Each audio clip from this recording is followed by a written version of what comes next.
참된 삶의 소망은 오직 예수님께 있는 줄 믿습니다. 저와 여러분의 삶의 자리에 우리의 죄를 우리의 모든 삶에 참된 기쁨과 평안과 소망을 주시는 분이 우리 하나님이심을 알고 그 안에서 살아가는 저와 여러분의 모습이 되어질 수 있기를 주님의 이름으로 축원드립니다. 아브넬과 이스보셋 사이에 불화가 일어났습니다. 아브넬은 자신의 힘으로 이스보셋을 북이스라엘의 왕으로 옹립하였습니다.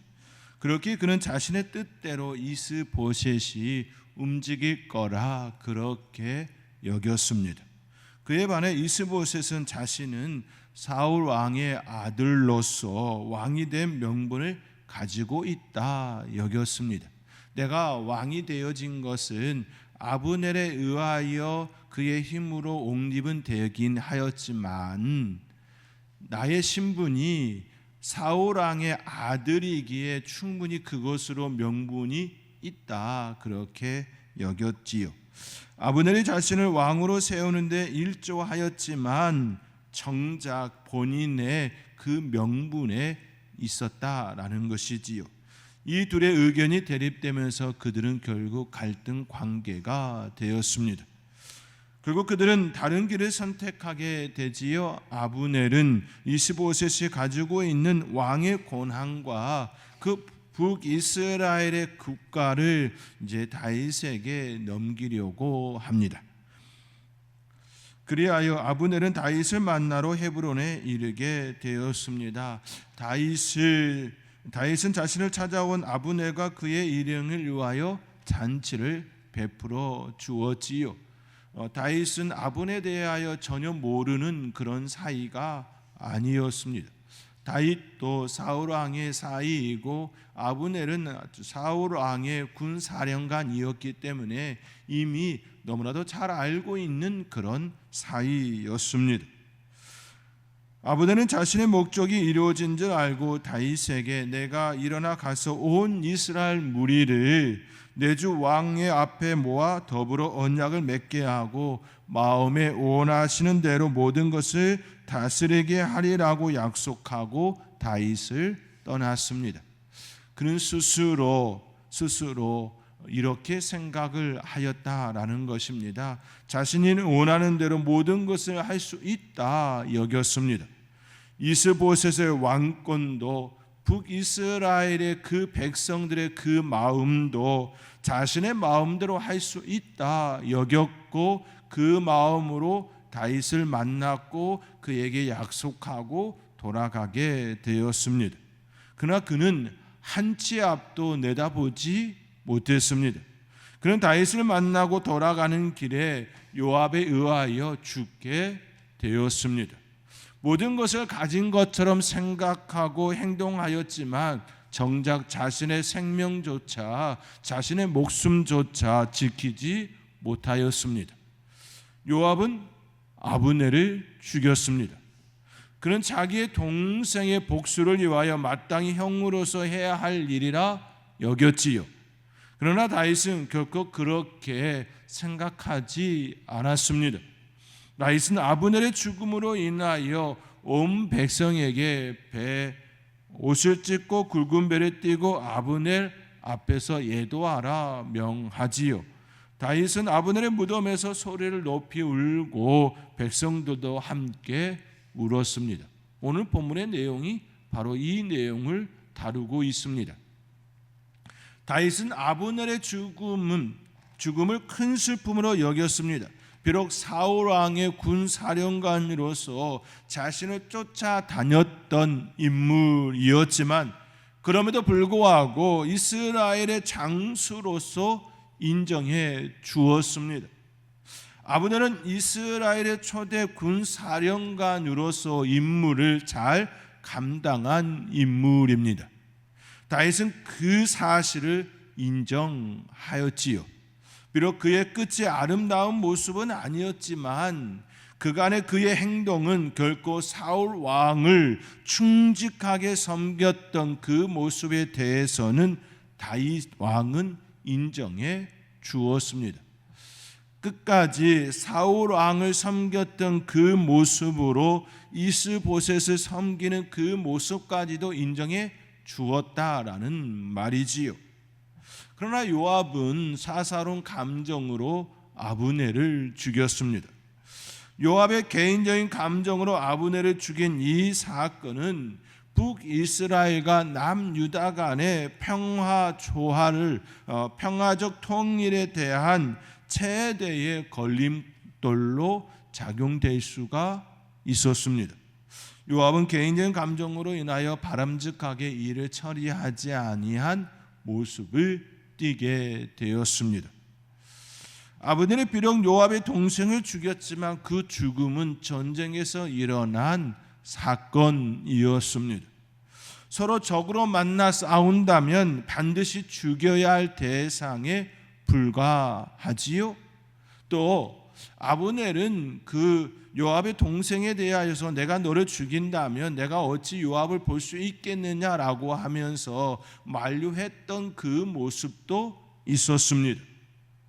어찌되었든 서로 전쟁터에서 만난다면 서로를 죽여야 하는 입장이라는 건 분명한 사실입니다. 이러한 아픔은 우리나라도 겪었습니다. 북한의 남침으로 인하여 형제가 총과 칼을 겨누는 그런 아픔의 시간이 있었습니다. 죽이고 죽이는 살육의 현장이었습니다. 피가 난무한 그러한 현장이 되었습니다. 그러한 현장에 있었던 군인들에 대하여 살인죄다, 그렇게 어떻게 말할 수가 있겠습니까? 그들은 군인으로서 마땅히 해야 할 일을 했을 뿐이지요. 비록 형제지만, 비록 한 민족이지만 남과 북이 대치되어 싸운 그 싸움에 대하여 어찌 살인죄다 이렇게 말할 수가 있느냐라는 이야기입니다. 그들은 군인으로서 마땅히 해야 할 일을 행하였습니다. 군인은 국가를 지키는 의무가 있습니다. 직무에 충성하는 것이 가장 바람직한 모습이지요. 아브넬이 요압의 동생을 죽인 그 사건도 전쟁 중에 일어난 죽음이었습니다. 전쟁 중에 일어난 사건이었습니다. 그러나 요압은 그 죽음을 공적인 사건으로 보지 않고 사적인 감정으로 보았습니다. 그로 인해 아브넬을 죽이는 자가 되었습니다. 아브넬의 죽음에 대하여 우리는 여러 각도로 살펴볼 필요가 있습니다. 그 안에 우리가 알아야 할 영적 메시지가 있기 때문입니다. 아브넬의 죽음과 관련하여 몇 가지 그와 관련된 이들의 태도를 함께 생각해 보겠습니다. 첫째, 다윗의 태도입니다. 다윗은 아브넬의 죽음에 관하여 함구하지 않았습니다. 그를 진정으로 생각하며 애도합니다. 그것도 온 이스라엘이 애도할 수 있도록 길을 열어 주었습니다. 그가 할 수 있는 최선의 모습으로 애도에 참여합니다. 그는 상여를 따라가서 아브넬을 장사하고 백성들 앞에서 소리 높여 울었습니다. 이 행동은 다윗이 백성들의 마음을 붙잡기 위하여 그리고 자신의 죄를 행치 않았다는 것을 변호하기 위한 행동만이 아니었습니다. 혹자는 아브넬을 애도하는 다윗에 대하여 보여주기 위한 쇼다라고 말하곤 합니다. 백성들의 마음을 사로잡기 위하여서 무덤에까지 따라가 아브넬을 위하여 또 백성들 앞에서 크게 울었다라고 비평하는 이들도 있습니다. 이렇게 보는 것은 지극히 한편만 보는 편협적인 시각입니다. 왜냐하면 다윗이 요압에 대하여 훗날 그의 아들 솔로몬에게 유언으로 남긴 말 속에 다윗의 진정성을 엿볼 수 있기 때문이지요. 아브넬을 죽인 그 요압에 대하여 다윗은 그의 아들 솔로몬에게 이와 같이 유언을 남겼습니다. 수르야의 아들 요압이 내게 행한 일 곧 이스라엘 군대의 두 사령관 넬의 아들 아브넬과 에델의 아들 야마스에게 행한 일을 내가 알거니와 그가 그들을 죽여 태평시대의 전쟁의 피를 흘리고 전쟁의 피를 자기의 허리에 띤 띠와 발에 신은 신에 묻혔으니 네 지혜대로 행하여 그의 백발이 평안히 수월에 내려가지 못하게 하라라고 다윗이 죽기 직전 솔로몬에게 이와 같이 요압에 대하여 유언을 남겼습니다. 한마디로 표현하면 요압이 아브넬을 죽였으니 그를 평안히 백수를 누리지 못하게 하라. 그를 처단하라. 너의 지혜로 그를 처단하다라고 하는 그런 유언이었습니다. 다윗이 죽기 직전에 이와 같이 유언을 남겼다라는 것은 아브넬의 죽음에 대하여 그만큼 안타까워했다라는 의미입니다. 비록 자신을 쫓아오고 또 쫓아오는 그런 모습을 아브넬이 가지고 있었지만 그럼에도 불구하고 그 아브넬의 그 충성에 대하여 인정해 주었다라는 말이지요. 아브넬의 죽음을 억울한 죽음으로 보았다라는 말씀입니다. 오늘 본문에서도 그 모습이 잘 드러나 있지요. 39절의 말씀입니다. 우리 함께 39절 함께 읽겠습니다. 내가 기름 부음을 받은 왕이 되었으나 오늘 약하여서 수르야의 아들인 이 사람들을 제어하기가 너무 어려우니 여호와는 악행한 자에게 그 악한 대로 갚으실지로다 하니라 라고 기록되어 있습니다. 내가 비록 기름 부음 왕이 되었으나 요압의 그 행위를 내가 제어하기 너무 어려우니 여호와는 악행하는 그에게 악한 대로 갚으기를 원한다. 아브넬의 죽음에 대하여 예도하면서 이와 같이 또 표현하고 있습니다. 앞서 유언의 내용이나 또 오늘 사무엘하 39장의 말씀이나 중요한 포인트는 아브넬을 죽인 그 요압에 대하여 결코 아름다운 모습이다 말하지 않고 있다라는 사실입니다. 다윗의 입장에서 생각해 보면 아브넬은 사울 왕의 군 사령관이었기에 결코 관계가 좋은 사이는 아니었습니다. 사울 왕의 사이로서 장수로서 활동하는 동안에는 아브넬과의 관계가 결코 나쁘지는 않았습니다.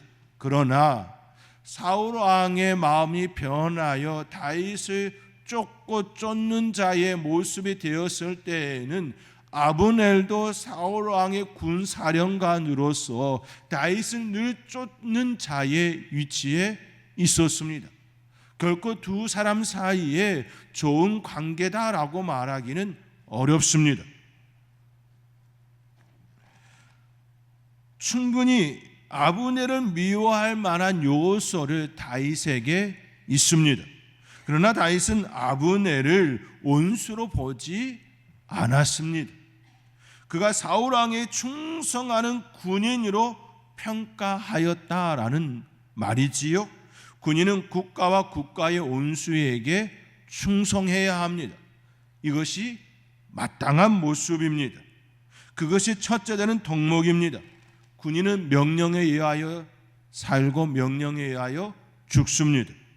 다윗은 장수의 삶을 살았습니다. 그가 골리앗을 무찌른 후에는 철저히 군인으로서 장수로서의 삶을 살았습니다. 누구보다 더 군인에 대하여 장수에 대하여 그 성격을 알고 있는 사람입니다. 비록 아브넬이 사울 왕이 죽었음에도 불구하고 이스보셋을 왕으로 옹립한 인물이었지만 그가 가진 충성에 대해서는 의심하지 않았다라는 말이지요. 그렇게 다윗은 아브넬을 애도합니다. 온 이스라엘이 함께 애도할 수 있도록 길을 열어 주었습니다. 이스라엘 사람들의 입장에서 볼 때에도 10지파의 그 사람들이 아브넬에 대하여서 다윗이 애도하게 하는 그를 금지한다면 결코 그들은 그들의 군사령관으로서 그들을 지켜주었던 장수를 애도하지 못하는 그런 아픔이 그들 가운데 일어나는 것이지요. 이스라엘의 그들의 마음을 오히려 막는 자가 되었을 것입니다. 그러나 다윗은 결코 그렇게 행동하지 않았습니다. 이스라엘 백성들이 그들이 장수로서 그들을 지켜주었던 그 아브넬에 대하여 충분히 애도할 수 있도록 길을 열어주었다라는 말씀입니다. 철저하게 군인으로서 장수로서 국가에 충성한 인물로 다윗은 평가하고 그를 애도하고 온 이스라엘이 애도할 수 있도록 길을 열어주었다라는 말씀입니다. 이것이 다윗이 보여주는 바른 신앙인의 모습입니다. 자신을 힘들게 하고 괴롭게 한 사람이라 할지라도 그가 처한 입장을 하나님의 시각과 이성적 사고로 바르게 판단하고 접근하는 태도를 가졌다라는 겁니다. 아브넬을 철저하게 군인으로서 장수로서 국가에 헌신한 인물로 평가하고 애도하여 줌으로써 그를 바르게 장례를 치러주는 그 모습을 가졌다라는 사실이지요. 이것이 바른 신앙인의 삶의 모습입니다. 비록 감정적인 관계가 비록 좋지 않다 할지라도 그 사람에 대하여 바르게 평가하고 그의 모습을 이해하게 할 수 있는 우리의 모습이 되어야 될 줄 다윗의 모습을 통하여 배울 수 있는 저와 여러분이 되어지기를 주님의 이름으로 권면드립니다. 둘째로 아브넬의 태도입니다. 죽은 이의 태도라고 제목을 붙이니 이것이 말이 되는가라고 생각될 수 있을 것입니다. 더 정확하게 표현하면 죽기 전 아브넬의 태도입니다. 다윗은 아브넬의 죽음에 대하여 미련한 자의 죽음이라고 표현합니다. 그 이유가 34절에 나타나 있습니다. 우리와 함께 34절의 말씀 함께 읽겠습니다. 내 손이 결박되지 아니하였고 내 발이 착고에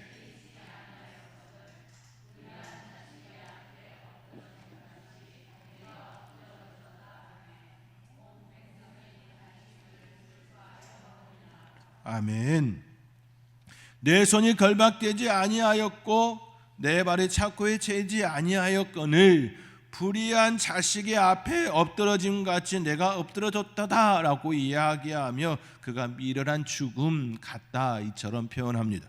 아브넬은 군인이었습니다. 그의 손은 결박되지 않았습니다. 그의 발은 착고에 채이지도 않았습니다. 그러나 그는 깨어 경계하지 않음으로 인하여 스스로 죽음에 이르게 되었습니다. 허무한 죽음을 당하게 되었습니다. 다윗은 이 허무한 죽음에 대하여 애간을 지었습니다. 이 노래는 아브넬을 애도할 뿐만 아니라 이스라엘 백성들에게 일침을 주는 메시지가 담겨 있습니다. 다윗이 부른 이 애가는 흘러간 노래가 아닙니다.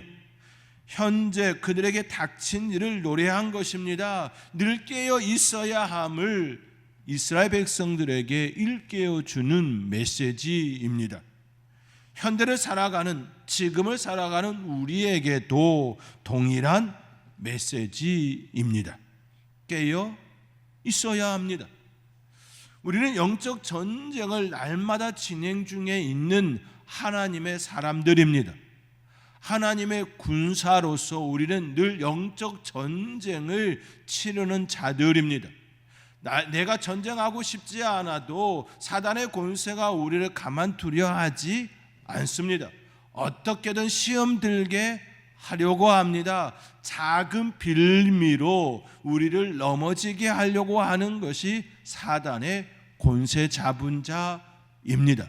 그러므로 내가 싸울 마음이 없을지라도 상대방에 의하여 우리는 늘 전쟁을 치르는 자의 입장에 놓여 있습니다. 이는 마치 지금 남과 북에 대치된 그 모습과 같이요. 우리 남한은 대한민국은 저 북녘 땅에 대하여 공격할 마음이 없습니다. 그렇지만 준비하고 있어야 합니다. 깨어 있어야 합니다. 언제 그들이 우리에게 향할 그 공격에 대하여 늘 바르게 깨어 대치하고 있어야 합니다. 그들이 우리를 향하여 그런 마음을 품고 있으니 우리는 항상 준비하여 깨어 있어야 함이 마땅한 모습입니다. 그렇지요. 영적 전쟁 중에 있는 우리의 모습이 바로 이와 같아야 한다라는 것입니다. 아브넬은 군인이었음에도 불구하고 깨어 있지 않았습니다. 다윗과 평화적 그 협약을 맺음으로 인하여 승리에 도취되어 그는 그의 마음을 놓아버렸던 것이지요. 그는 평안히 돌아갈 것이라 그렇게 그의 마음속에 자신을 지키지 아니하는 상태가 되었다라는 말씀입니다. 우리는 늘 깨어 있어야 합니다. 육신은 잠들지라도 영은 늘 깨어 있어야 합니다. 영은 늘 깨어 있을 수 있지요. 우리가 그 상태가 되어 있어야 합니다. 하나님께서는 이스라엘 백성들에게 너희는 거룩하라 말씀하셨습니다.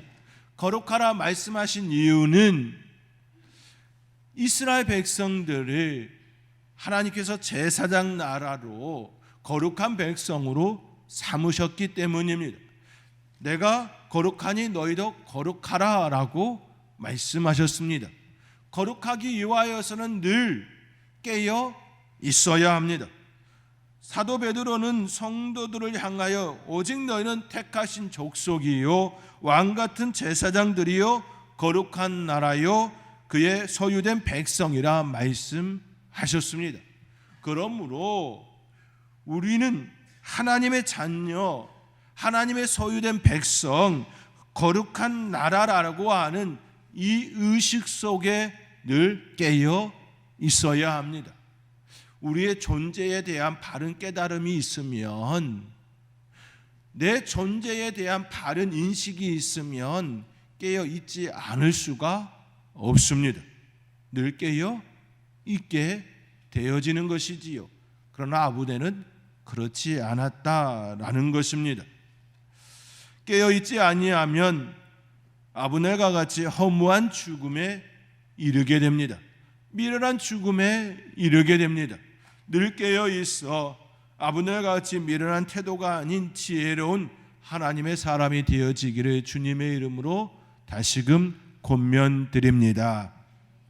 셋째로 요압의 태도입니다.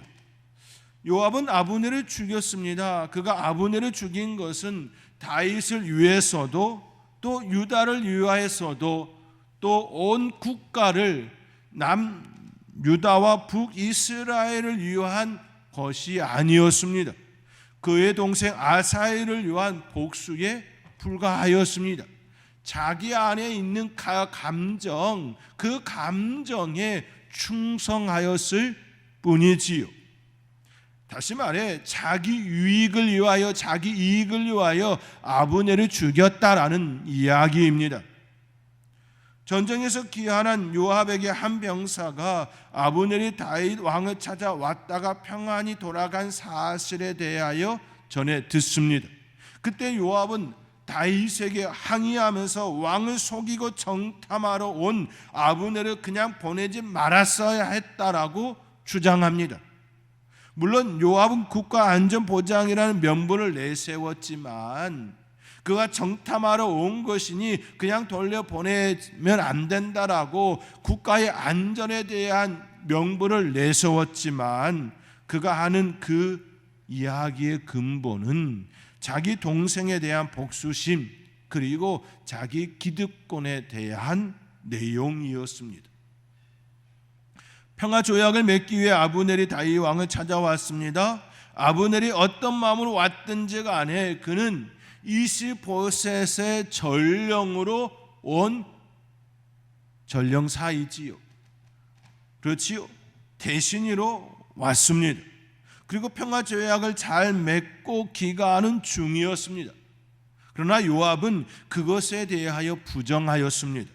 오히려 다윗에게 강력하게 항의하였습니다. 국가 안전을 지키는 자인 듯 보이지만 실상은 그 반대였습니다. 오히려 요압이 평화를 깨는 자의 위치에 놓이게 되었습니다. 아브넬을 죽임으로 인하여서 오히려 유다와 이스라엘 사이에 좋지 않은 빌미를 제공한 자가 되어짐이 되었습니다. 그가 평화를 깨는 자의 위치에 서게 된 것은 공과 사를 구분하지 못하였기 때문입니다. 사사로운 감정이 앞섰기 때문입니다. 동생에 대한 그 복수심이 앞섰기 때문입니다. 자기 기득권이 앞섰기 때문입니다. 결국 그는 아브넬을 죽이고 말았습니다. 이것이 그가 취한 태도이고 입장입니다. 이 모습은 마치 가룟 유다의 모습과 흡사합니다. 가룟 유다는 예수님을 은 30에 팔았습니다. 그는 예수님을 팔아도 괜찮을 줄 알았습니다. 그는 결국 자기 이익 앞에 스승인 예수님을 파는 자가 되었습니다. 사랑하는 성도 여러분, 성도는 사사로운 감정을 감출 줄 알아야 합니다. 내 개인의 감정을, 그 사사로운 그 감정을 공동체 안에 머무르는 때에 감출 줄 알아야 합니다. 그 감정이 자신을 무너뜨리고 공동체를 무너뜨릴 수 있기 때문이지요. 우리는 늘 내 입장이 아닌 하나님의 마음, 하나님의 시각, 공동체 안의 일원으로 그 모습을 살필 줄 알아야 합니다. 내 사사로운 감정으로 인하여 공동체를 무너뜨릴 수 있다라고 하는 그런 시각이 있어야 한다라는 이야기입니다. 이것이 성도의 바른 태도입니다. 아브넬의 죽음에 대하여 이상과 같이 세 가지의 모습, 세 사람의 태도를 살펴보았습니다. 미련한 모습이 아니고 사사로운 감정도 아닌 오직 하나님의 마음으로 보고 온전히 우리의 삶의 자리에 바르게 보며 살아가는 그런 아름다운 삶의 모습이 저와 여러분 가운데 나타날 수 있기를 주님의 이름으로 축원드립니다. 기도하겠습니다. 아브넬의 죽음